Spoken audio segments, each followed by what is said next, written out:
was 4 days after Dana Bradley disappeared that her body was found in a wooded area near Maddox Cove. The 14-year-old girl had been murdered, apparently by a man who had picked her up December 14th as she was hitchhiking on Topsail Road. Hopefully we'll have success sooner rather than later, but we're very confident that we will have success. Since the body was found, police have been searching for a man who resembles this sketch. 14-year-old Dana Bradley lived in St. John's, Newfoundland with her parents, John and Linda. It was a quiet town where everyone knew each other. On December 14, 1981, Dana left her family home after school to visit a friend across town. She told her parents she would be back later that evening for a birthday party at her house. But Dana never made it to the party, and she did not return home that night, or any night after. People saw Dana trying to get a ride on Topsail Road. She was probably trying to get home after missing her bus. A car with a man driving stopped for her. It was a dark sedan. Dana got into the man's car, and then just like that, she was gone. She disappeared into the night. It was 4 days after Dana Bradley disappeared. Dana's parents grew worried when she did not come home. They called around to her friends, but no one had seen or heard from her since she left earlier that evening. The next morning, John and Linda Bradley made a missing persons report to the Royal Newfoundland Constabulary. They began an anxious wait, hoping their daughter would show up. As time went on for days, the chance of Dana coming home alive looked worse. On the 4th day after she went missing, search groups looking through the woods and along the shore made a tragic find. Dana Bradley's body was found thrown away in the faraway Maddox Cove area just south of town. That her body was found in a wooded area near Maddox Cove. The 14-year-old girl had been murdered, apparently by a man who had picked her up December 14th as she was hitchhiking on Topsail Road. Examination by police revealed Dana's skull had been fractured by blunt object and sexually assaulted and brutally beaten to death. It was suspected she was killed the very night she disappeared, shortly after being picked up hitchhiking. The community was stunned and heartbroken by the horrific murder of an innocent girl. Dana's parents were completely heartbroken. Losing a child is incredibly painful no matter how it happens. But the way Dana was killed so violently and cruelly made it even more shocking and upsetting. The photo they had of Dana smiling and looking so full of life now represented a loss so huge it was impossible to fully understand. And her murder seemed so unfair and unjust. The Royal Newfoundland Constabulary launched a massive investigation into Dana's kidnapping and murder. All leave was canceled for the Christmas holidays as more than 100 officers from the Provincial Force and the Royal Canadian Mounted Police were assigned to the case. It quickly became the most exhaustive criminal investigation in Newfoundland's history. The police quickly started talking to known sex offenders and criminals all over the province. They checked out every lead and tip that came in. There were hundreds of them. Thousands of people were asked questions by the police, including everyone living on the streets Dana normally walked on. But the person who tried to hitchhike a ride and the driver who picked Dana up that terrible night were never found. The police could not figure out who they were.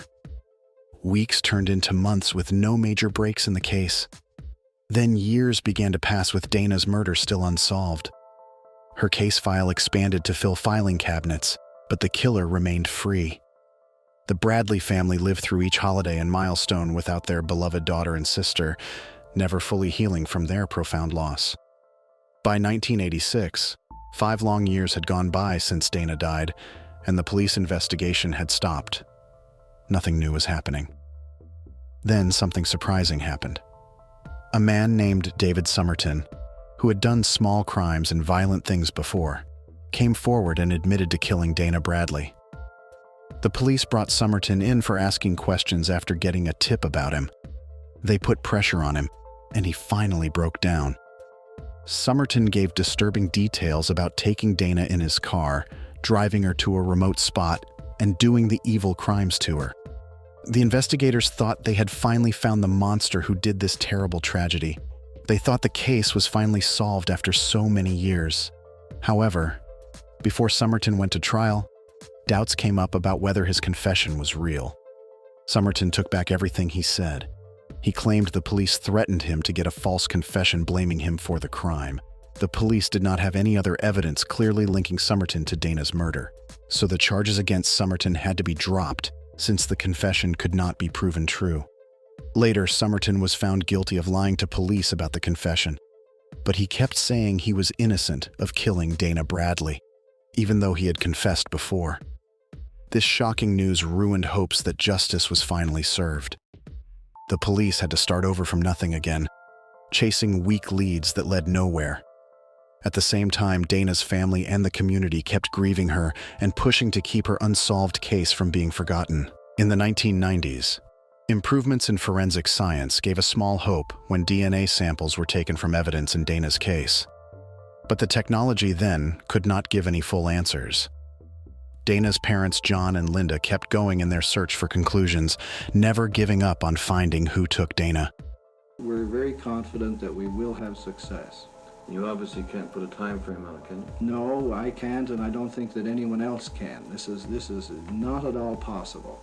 It's just to reiterate that we feel we're doing all that we can possibly do. We've got the full support of the community, have had since the beginning. We've got our best people working on it. They're working on it full time, every day since the 18th of December, Christmas, New Year's, weekends, and after hours, and so on, and there's been no lessening of effort or... Every year on the day Dana died, they visited her grave, lit a candle, and prayed for help solving the case.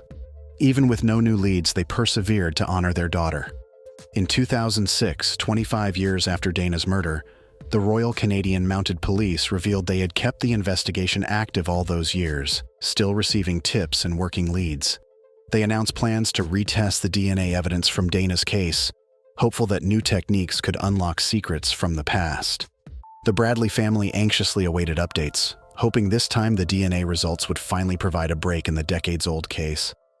In May 2016, after samples were reanalyzed, police announced that new evidence and technology had allowed a male DNA profile to be produced from semen left on Dana's clothing.